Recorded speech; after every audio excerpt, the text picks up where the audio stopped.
You're listening to Reza Riffs with Keith Reza and Alan Lee, right here on LA Talk Radio.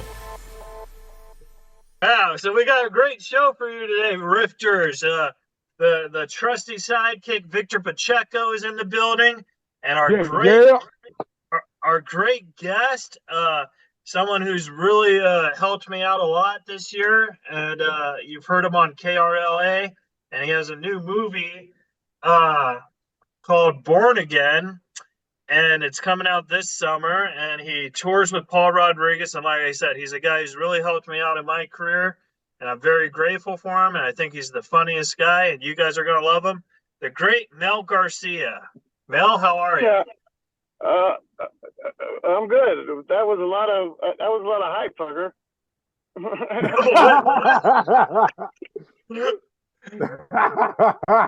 I'm so confused.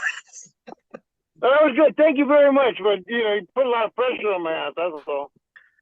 So everybody, and you start writing and stuff, and then when did you go into saying, "Hey, look, I'm going to help comics produce their shows"? Because I think that's very intelligent. Well, after luckily the first one I did was Paul's.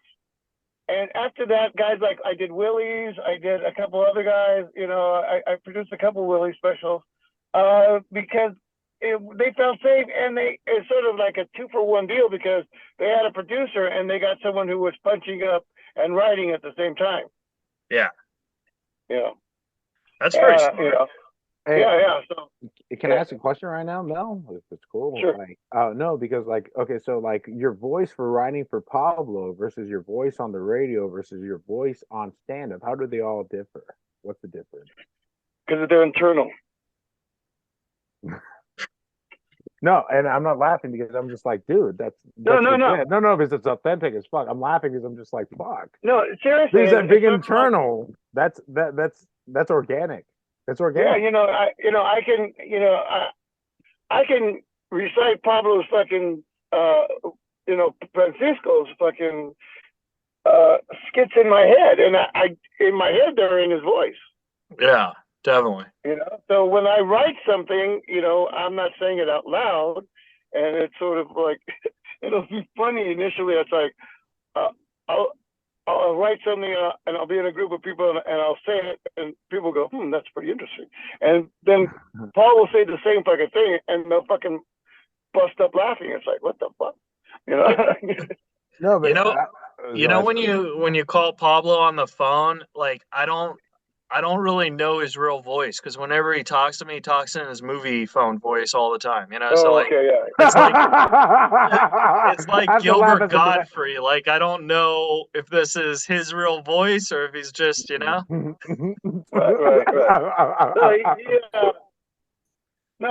He's not on. He doesn't feel like he has to entertain me. We talk more about women troubles and fucking. How do you get naked ex-porn stars to stop squatting at your house? Stuff like that. And then he says, "This summer." For the record, Victor Pacheco did not say that. Yeah. No, well, I mean, it's just.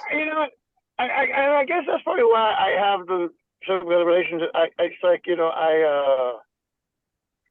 they don't have to be on around me, and I much rather they wouldn't, Yeah. Well, because you're not just comedian brothers with these guys, you're actual brothers with these guys, so you kind of know. Yeah, I've known Willie before his wife, that kind of shit, and when I met Paul, let's put it this way, P-Rod, who's Polyboy to me, when we did Road Idiots at Armadillo, he lived in Venice, and we would get on the bikes and we would ride to Santa Monica, and we would just be going over the bits. And P-Rod would follow us on his skateboard, and fucking, we never thought the kid was going to survive. Oh, son. Yeah, and fucking eating it all the time and feeling himself. It was more like none of us, me and Paul didn't think that guy's going to be gigantic. We always think, Potosito's going to kill himself. Oh, yeah, that's a You Mexican mindset, dude. I had the Mexican know, mindset. and then Oh. to see him grow and stuff like that, you know, you're just. I think a lot of it too is you're around before they blow up, so that's like, you know, you're not there because they did. Right. No, definitely. Because Yeah. like when I was my first year with Norm, like Norm was already blown up, but when I was with him the first year, he couldn't sell tickets. I mean, he sold maybe 50% of the venues, but when he started doing the sports show and the podcast, that's when he started selling out again. So, you know, so like I know what it's like to like, oh, because like it seemed like my first year people thought he was nobody anymore, and then, you know, then he started becoming huge again. So Well, I've been there for the roller coaster when he was, you know, gigantic and on the verge, and when he was, you know, when he was excommunicated and a refugee. yeah, exactly. Yeah. So, you know, and history always repeats itself. You know, No, definitely.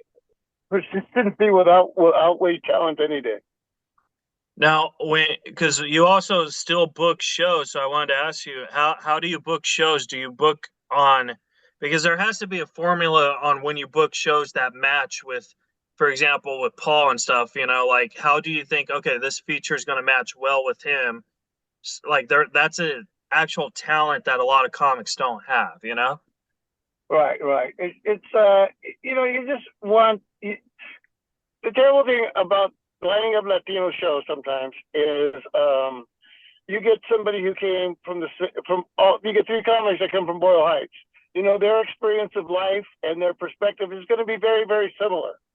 Right. You know, where you can get Latino from up north, and you can get somebody a Latino that is assimilated, and you can have that kind of. You have more of a diversity, even if they're all Latinos. Are you talking about me? What? I'm just fucking with you. No, because it sounds like a white guy. Yeah, no, it's not. Only because what I was saying is North California Mexicanos are much different from Southern Mexicanos. You guys still wear farmer hats and shit. I'm just saying. No, I don't wear farmer hats. My mom was a farmer, and my dad. Okay. I just found out this weekend during Are you doing my argument or yours? I'm just no. curious. I'm doing mine. I'm doing mine. I'm Okay, doing mine. all I'm right, doing mine. all I'm doing mine. Because Okay. listen, no, But it dude, sounds more like what I would say to defend Wait. that you are a cowboy, or a farmer. Your dad. Well, no, was. I'm not a cowboy, dude. I'm a fucking Okay. American. I just Yeah. my parents are from Michoacán and from El Distrito Federal. Okay, So what did it's you just- find out about your dad? What did I find out about my dad? That he went out of his way when he migrated to the United States, that he was trying to holler at my mom, and that he went out to go pick peaches with my mom to get to know her better so they could pick fruits together. And my dad's a roofer. My dad retired from the carpenters union, right? And So he's your a mom roofer. was so fine that you changed your dad from a roofer to a fucking migrant farm worker. No, well, this was the thing. After one day, my dad was like, "Fuck this shit. I can make way more money as a roofer because it's a skilled position, right?" And so my dad made a lot of money as an uneducated roofer because he killed it. He killed it. Like they own a house, not me. They own a house that's worth $1.75 million. The truth of the matter is, he I mean, I'm not. You know, not me. They did it, not me. Okay, but look, what I'm saying is your dad was not uneducated. Your dad had a very specific education, and it was with regard to roofing, and he fucking made the best of it. So he was not uneducated. Yeah. As far as like being educated school wise, okay, he may not have been able to read and write, but that's besides the point. No, he can read and write, but he learned that after the fact. But it's just like no, it's a messed up situation because like my dad, his experience is different than everybody else's. Do you know about the Bracero program? The Bracero program took place in the 50s and 1950s, and a bunch of people. No, there was a bunch of Mexicans that came from Mexico, and it's like this is the Bracero program. We're gonna have all these Mexican nationals come here to the United States, and they're gonna work just part time for a little bit. and they're gonna do this thing. But all of my great uncles, my dad's uncles, they were just like, "Fuck this shit." So they all ran away from their thing, and they just started their whole lives here in California. This is the longest question ever, Mel. I This isn't a apologize. long. No, this isn't a question. This is experience. There's a question here somewhere. No, there's no question. I was just stating this is what my experience was because, like, I'm not an average. Right. You know, Well, nobody from North California is, I'm a city boy. Yeah. You know? yeah, no, but like, so like, your perspective on life and your humor is going to be much different than somebody who was raised in Los Angeles or East Los Angeles. absolutely, they have a completely different perspective. That's all I'm saying. I guarantee it. No, because in LA, like, you're either a fucking badass motherfucker or you're a fucking piece of shit. That's it. There's no in between ground, and that's how it is up here too. Yeah. And so I'm not calling you out or anything. It's just more like LA life. When I was doing shows with Latinos, it was different than the Latinos up here in Northern California. So I agree with you 100%. Well, down 100%. Here, George. I mean, no offense, but George Lopez fucked that all up early on. Oh, absolutely. Yeah. So anyone was like, hey, they fucked. I mean, no, about being on sharing a stage and all that kind of good shit. He wouldn't let that happen. So, no, of course not. How are you? Well, I'm just so lost, and I don't even. I'm just like I'm feeling. This is the whitest I've ever seen you be. I'm just saying. No, because I feel like I have actual questions, and I feel Victor. I don't know what's going on stop. with Victor. No. I was talking to Mel because he struck on a chord here about the Northern California comedians. Okay. So I wasn't offended. I was just trying to defend it. No, ask Mel. Back to Mel. So Mel, you started on KRLAO with fuck. See, I even fucked up what I was gonna ask. That's your bad. Rewind. You started on KRLA with Fraser Smith, and you helped produce him. And there was a time where Fraser Smith was, he was probably like the Howard Stern before Howard Stern. You know what I mean? Right. That was on KLSX. KRLA, it was Huggy Boy and Mucho Morales. It was real oldies. But the sister station was KLSX, which at that time, we had Jim Ladd, Fraser Smith, all those, and the people that ended up being classic rock guys. But Fraser owned Los Angeles, man, for in his heyday, doing mornings on KMET, the K Rock, and KLSX. I mean KLOS. He owned the city for a while. Yeah, like I said, he was probably Howard Stern before Howard Stern. Like he was exactly. Well, Howard Stern gives him all props, saying I stole a lot of your shit. Yeah. So yeah. And so like, what was that like being like on the radio? Because there's a difference between doing radio and comedy. So like, it's two different skills. So I wanted to ask, like, how do you prepare for that?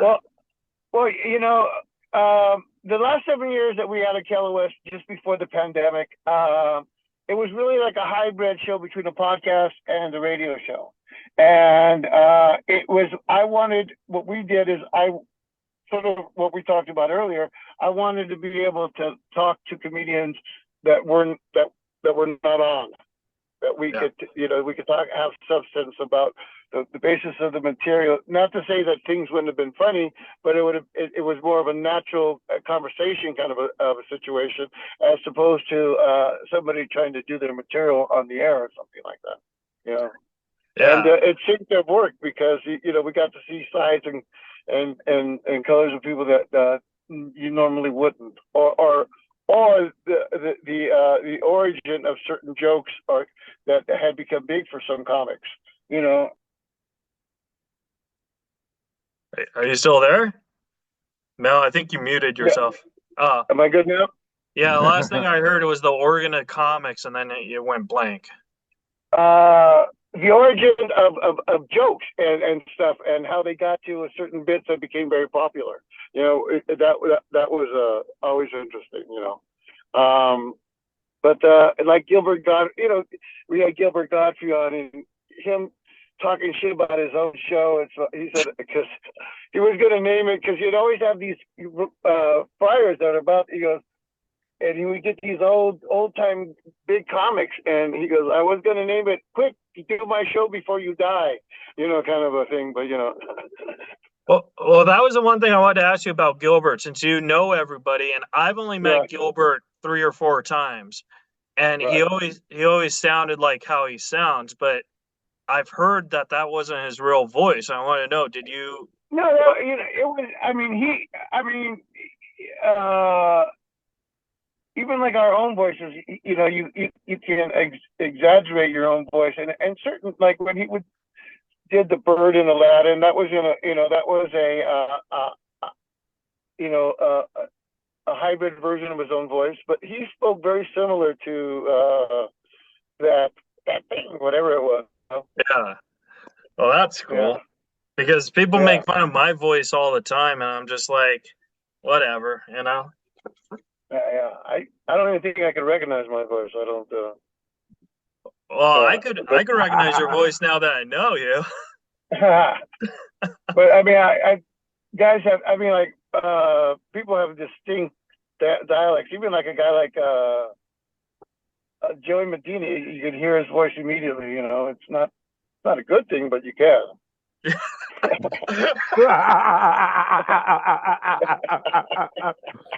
All right, for the record. No, but I get that, man. So I wanted to ask you, like, because I started stand up in 2005, 2006 ish. So I wanted to know, like, what's like that, because now we have, you've been so kind to book me at the Laugh Factory and the Stand Up Club and the Ice House and stuff.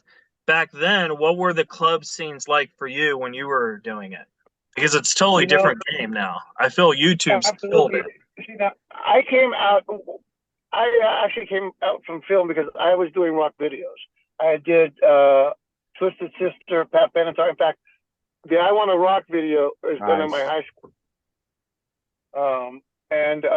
So when all this started happening, I first started doing comedy for Bob Zaney. Bob Zaney had more clubs than anybody at the time. Bob Zaney was Andy Kaufman's right hand, right? Yes, him and he did a lot of writing for, but he's a great comic, and Bang, he's a great comic in his own right. Right. Yeah, Bang. Yeah, he was smart enough to start rooms, though. He was the first guy to do that. And there's still some rooms that are called Zanies that were initiated by him. Any Zanies you go into, it was because of Bob. Oh, that's awesome. Yeah. So I started out early, but when I started writing, I stopped doing stand up for a bit because I didn't like traveling. Right. That's the worst part of stand up is traveling. Yeah. So and getting to write for somebody else was just it seemed first of all, it was financially more rewarding. And it was just a lot of the risk was taken out. Yeah. Of being attached. It's like I learned to not be attached to any idea because it wasn't my decision to make. No, definitely, I get that. Yeah, you just keep on coming with stuff, and it's like something's gonna hit. Now, I wanted to ask you, because like outside of Paul Rodriguez, because when you start working with him, he was already Paul Rodriguez. When you started working with other people, like, can you tell that? Like, could you tell that Willie was gonna blow or Jeff was gonna blow? Oh yeah, you just knew certain people had it, and not on top of that, they were somebody you would hang with, and that made a big difference, because that's when you think of a comic, you always think, man, it would be a blast to hang with that fucker. Right. And so and it was a stage where everybody was going through trials and tribulations. So I can still remember, and see, that's the thing about comics nowadays, and is, I hate to give an example. All right, Sebastian Sativa, I can't tell you one of his bits. Right. Whereas these guys were coming up, you know, you knew there's something they fucking said. That whole fucking bit stood with you, you know. Right, and, like hacky stuff. No, not like hacky. The brilliant stuff that they said, you know, that stood with you. You know, whereas hacky stuff, okay. I miss. Whereas the hacky stuff you wouldn't even remember. You know, sometimes, you know, but the guys that came up there and didn't do fucking just straight on I was so drunk jokes, you know, and had a little bit of thought behind them, or they, you know, are had that confidence on stage. You just knew something was different. Now, you know? Would you say confidence is like a huge key? Because, like, there, for example, like I'll use me for example. I don't find that I'm the funniest comic in the world, but I find that I have great confidence. See, and that truly makes a difference, because the truth of the matter is, what the audience eats up is, you know, there's nothing better than a comic that puts a joke out there, it bombs, and it fucking doesn't faze them at all. Yeah.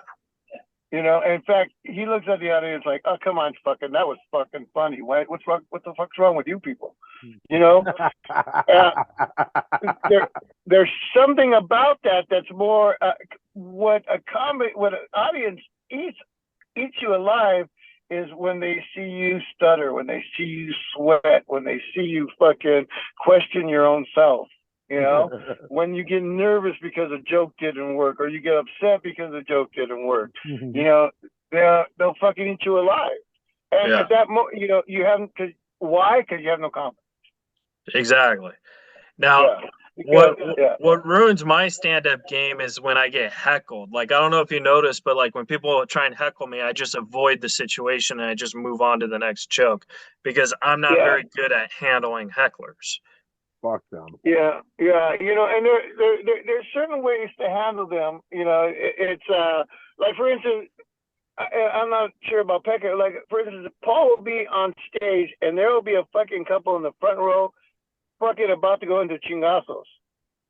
You know? and Paul will not even acknowledge it. That's fine. They're about to fight. They're about to kick each other's ass. And Paul will not even acknowledge it. Like, it's not even happening. You know? He'll just go on to the jokes. I've seen it. I've seen it. You know, and, you know, sometimes when something is like directly at me and I don't respond, when it's like, one thing is to say something, which when you're trying to fucking be funny in front of the crowd, they add an extra tag or some shit.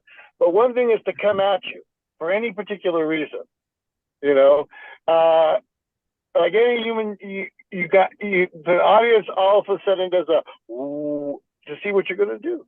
Yeah, you know, you can be intelligent about it. You can reprimand them. I'm sort of reactionary. I'll say what I was gonna say before I even knew I said it. Right. You know, but that comes from, you know, having a lot of brothers and sisters, like, and you're fucking, somebody throws a shot at you and it's like, you know, like for instance, I was at the Improv, I think in Ontario, and having a decent set, and you could tell somebody's girl was laughing too much. Right. You know? And so the guy yells, "You suck." And like everybody hears it, and there's a moment of silence. You know? And I go, yeah, well, maybe, but you swallow, you know? And it was reactionary. It's not like I fucking thought something out like that or something, but I'm sure I used it in third grade at one time. Right. You know, or something, you know? But, yeah, but only because it was at me, you know? Yeah. And I think the crowd's going to stick up for you because the guy's being a jerk. But you can't, you know, bow down. Right. You know, it's like something out of the side of your mouth. Yeah, I remember the first time I drank, or something. You know, whatever the fuck you know. What some guys have a standard line, whatever. But I again, if it's not aimed at me, I'll let it go. But if it's at me, I'm too Mexican not to fucking say something stupid. No, definitely. Yeah. But here's the one thing that I love about you, and I think the folks at home should know this about you. And I won't say names, but I'll say the situation where you booked me at a club, and then the club there's a misunderstanding with another booker, so they booked like 20 people, and we didn't know who was on the show or whatever. And you drove to Hollywood and you said, "Hey, I don't care if I go up, but Keith's going up for at least 5 minutes." So I thought that was very, that just meant a lot to me, because I was and a you great. went up and you fucking killed it too. So yes, I remember. Yes, absolutely. Yeah, and that was like even more in your face, motherfuckers. Kind of I love the subdue in your face, motherfuckers, kind of thing. It's like. Yeah. So I just wanted you to know that that was one of the nicest things any comics ever done for me. So I really appreciate it. I fucking loathe injustice. I really do. I fucking hate injustice, and I hate all my angst and everything that I normally keep back. If I find somebody who's like, in particularly being unfair, then I don't even know how to shut up. Yeah. Yeah. It's all of a sudden I become Melvin Luther King or something, Melvin Luther King. Yeah. Let's talk about this movie that's coming out, which is not entitled Born Again. It has a new title, but you helped co-write it and you helped co-produce it. Well, I was one of the producers. I got to do the casting, and because it was one of those low budgets, I was able to be the music director too, and I got a couple songs that I wrote in the movie. But it was fun because from booking shows and booking radio, I didn't have to go through management a lot, so we were able to. The cast was like Jay Moore, I love Danny Trejo, Emilio Rivera, Felipe Esparza, Willie Marcena, Carlos Mencia, fucking Jerry Garcia, Jeff Garcia, and then we got Gary Busey. It's gonna be fun. Yeah, Paul's saying that it's gonna be like a big, more of a boost for him, and so he's really excited for that. Well, I gotta hand it to him because it's like it's one of those things. One day we're gonna do this. One day we're gonna do this. One day we're gonna do this, and then it was next week we're gonna do this. Like, oh fuck, and it's been a roller coaster, but his vision is manifesting. I was lucky enough to be there. A lot of the punching up I did was on the fly while we were on set. That kind of stuff. Yeah. So joke doctoring type thing. Exactly. It's like, why don't you try this instead? And stuff like that. And and luckily Jay and most the comics respect that, but they would never usually take that from a director or producer. But yeah, so that made it fun. Yeah. And then, so when do we have an exact release date when it's coming out, or is it still in the process? It looks like we're going to colorization next week. Like I said, we're almost we're at 99.5% of the final cut, I would say, and we should. And then from there, we got to just. One of the Los Lobos are doing the title track, and then it needs to be scored. My understanding is the Broadway International Film Festival is here August 26th and August 27th, and if the film's not ready, it'll be the first time they air a trailer. Oh my God, that's great! Yeah. So that's congratulations. Yeah. Wow. Yeah. Well, the last. So again, I was like on a high. Truly, I came from the editing bay and I had to pull over to talk to you. Oh, you're very sweet. I appreciate that, Mel. It's real cool. It's funny, but I think I'm more excited about having 2 songs in it than all this other stuff. It's cool. Well, I wanted to get you on the riffs before you get all these requests for when the movie comes out. I was thinking, hey, I'll just do it now, get it out of the way. Before he gets ran out of town. Yeah, I understand. Yeah. Mel, I have one more question, but I wanted to also tell you this story. Okay. The stand-up club, I think is one of the best comedy clubs out right now. Like, it's very intimate and small and stuff. I love that place, yes. And I remember when I did it with Paul, you texted me, you said, hey, we're running late. You need to host and bring me up. And I was like, okay, cool. So I told the manager that, and the manager's like he acted like he never has heard of me, you know what I mean? Which is fine. So I did the time, and I brought you up, and the manager came up to me and said, you're the type of comic that needs to be on shows in case people are late like that. So I thought yes. So in a way, I thought that was a great compliment from a guy who's hell yeah. Yeah. Yeah. So my last question for you, Mel Garcia, is if you could go back in a time machine and talk to a younger Mel Garcia and just tell him like what you know now, like what kind of advice would you give yourself? Pay your traffic tickets. All right. That's good advice. I thought you were going to say I would go back and say don't do Keith's podcast. No, that was up there, but no, that was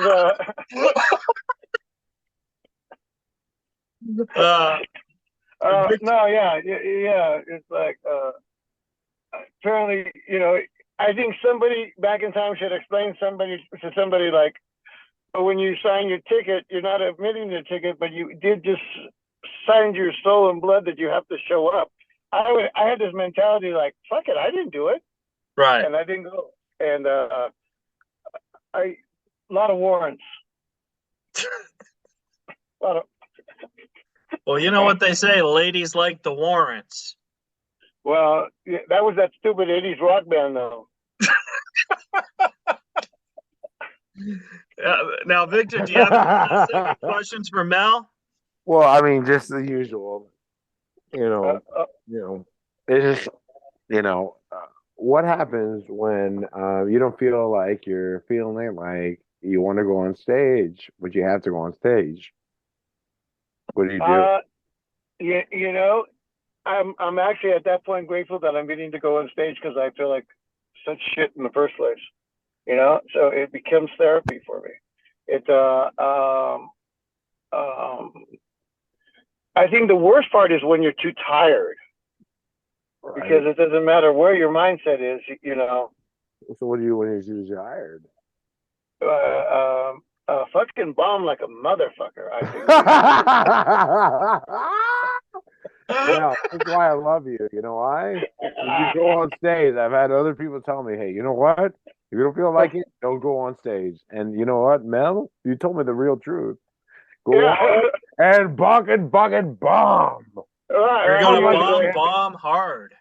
And bomb hard, not just regular bomb. Bomb hard. And what's cool is, if you tell somebody before, it's like, I'm not feeling it, but you really want me to go up, I'll go up. And then when you come down and you pass them, you go, I told you. I told you. People don't understand that, Mel. People don't understand that. They don't understand that. Why you look so surprised? Now, where's the pillow in the blanket? Out of my way. So Mel, where can the folks at home follow and support you at? At Melvis 33 on Instagram, and I don't even know how the fuck to get on Facebook. All right. Mel, listen, you're legit as fuck. I know your friend David. He's a photographer. He's a cool dude. And Who's it? David, I don't know his last name, but he has Okay, yeah, okay. yeah. And he was at one of my shows with Sebastian. And I was like, hey, listen, is it cool if I tell dirty jokes in front of your son? He's like, I don't care. And I was like, so David Coda. David Coda. oh no, listen, I didn't say that. You did. But no, I'm just kidding. I'm not throwing him under the bus. He's a great dude. I love him so much. But his son came up to me and he asked me like all these questions. Because he listened to my set because most of my set was about something to teach you. To teach it. And so he came up to me and like, hey, and he was like kind of like upset about it. Like, hey, you're a substitute teacher. So when you come to the class, like do you have anything like ready for the students, or do you just go based on the cuff? And I'm like, you're 7 or 8 years old. And like I don't know how to answer this question because I didn't expect like a 7 or 8 year old to like dissect my set, but a lot of my set was about stand up and Right. substitute teaching. And so like I was just making that correlation. And so like he was a good So dude. what was the question he asked you? He asked me, "Hey, why is there so many substitute teachers that are coming to my class? How come there's always substitute teachers?" Oh. And so I didn't want to give him the honest answer. The honest answer was like, "Hey, all these substitute teachers are just done. They're done. Yeah. They don't want to deal with anybody because they're only going to be able to deal with like 6 weeks worth of material, which is 30 days, 5 days a week. So it's just like, and like I was trying to be honest with him, but at the same time, I'm just like, dude, you're like 8 or 9 years old, and you just watched my entire set, and you're asking me questions about my set, and nobody ever calls me out about my set. But then I have like an elementary school student call me out about my set. And so I have to be honest with them and just tell them, like, hey, I didn't anticipate any elementary school students calling me out about my set. So what you're upset about is that you had to fucking send yourself to an 8-year-old. Is that what you're saying? No, I wasn't offended. I just let it go. I let it go because I'm just like, oh, he's not my model audience. But I let him ask me the questions because he's an intellectual elementary school student. So I let him ask me the question. And so it's just like, I still did because I asked his dad. I was like, hey, bro. You know what's so funny is like I've seen so many guys supposedly say, all right, do a clean set. No, it wasn't clean. It wasn't clean. It was dirty. I asked Sebastian if it was okay. I asked David if it was okay. They both said it was okay. Not the person never asked about a clean set. So what I'm saying is, what they do is they take the cuss words out, but they leave the subject matter sometimes. Right. Yeah. No, but ask David and Sebastian. They said I could be as dirty as I want to be. I pretended a 7 or a 9-year-old. I don't know how old he was. He was 7 or 9 years old. So when David's child has to spend hundreds of thousands of dollars on therapy, we will know that maybe that wasn't the right way to do it. I'm just saying. No, listen, we're not calling out parenting. We're just calling out like, hey, no, because I asked him before the show. Maybe you're not. I am. I know him well enough. I'm fucking No. I only did one show.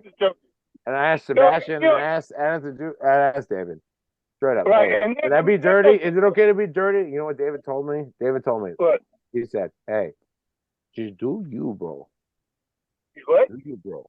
Do you, bro. Do you, bro. Oh, yeah. And that's what he said. He didn't even say, cut out any of your stuff. Don't do anything different. So I did my stuff, and it worked over pretty good.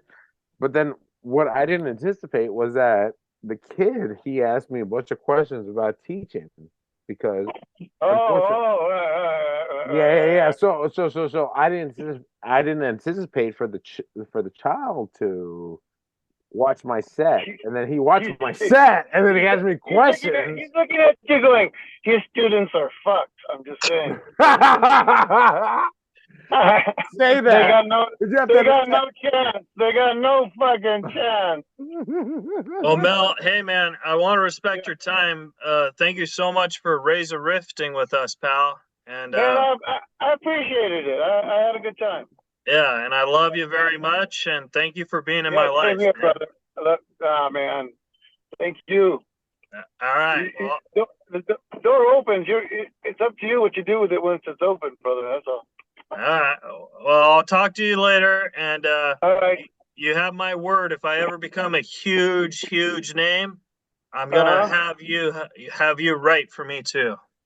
Okay. All right. And Mr. Jesse, fucking, who's your partner? What? Hello? Yeah, I'm still here. Yeah. Help me get the fuck out of there. I forgot his name. Oh, Victor. Victor. Why Victor? I want to put him as a Jesus or a Jesse, something with a J. I don't know why. Driver Hoto.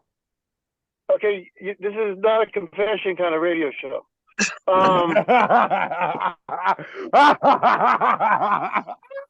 So I just want to give you an invitation to come and do Wednesdays. That's all.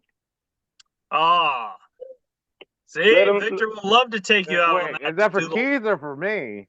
For you. He said you. Mel, Keith's done it. But yeah, he can come back. But yeah. So let's do the 14th. Was that for me or for Keith? He just said for you. No, I just want to confirm the 14th of July. I'll be there, or the 14th of June. June, yes. Oh wow, that's in 3 days. 3 weeks. In 3 weeks? No. The 14th of June is in 3 days. 3 weeks. 14th of June. No, I can go there in 3 days if you want me to. The 14th. The 14th of June. Okay, that's literally like so close. That's weeks, not months. No, it's in 3 weeks, not 3 days. Can you book Keith so I can be with my homie? Because Mel, you're legit as fuck, and I love you. You want to be there with Keith? Yeah, I'd love to be there with Keith. I'm not doing it until July, but yeah. Keith, listen, even if you're not there or not, Mel, will you be there? We don't need to talk about this on the podcast. We can talk about it. Listen. Because, all right. No, this is on Mel. This is on Mel. Because Mel, hey, listen, I'll see you a ticket. Send him a DM and we'll figure it out. Mel, thanks for that. I appreciate it. Mel's been cool. No, Mel, hey, listen, from the bottom of my heart, I legitimately love the way that you write and the way that your perspective is on writing. That is 100% something that I love, and I appreciate everything that you do. Because I've worked with you, regardless if you remember it or not. You're a professional. And you know what? Professional. And from the bottom of my heart, you are a funny fat fuck. That's the best part to leave on the show. All right, guys, subscribe, rate, review, and we'll see you next week. All right, buddy. You're listening to Reza Riffs with Keith Reza and Alan Lee, right here on LA Talk Radio.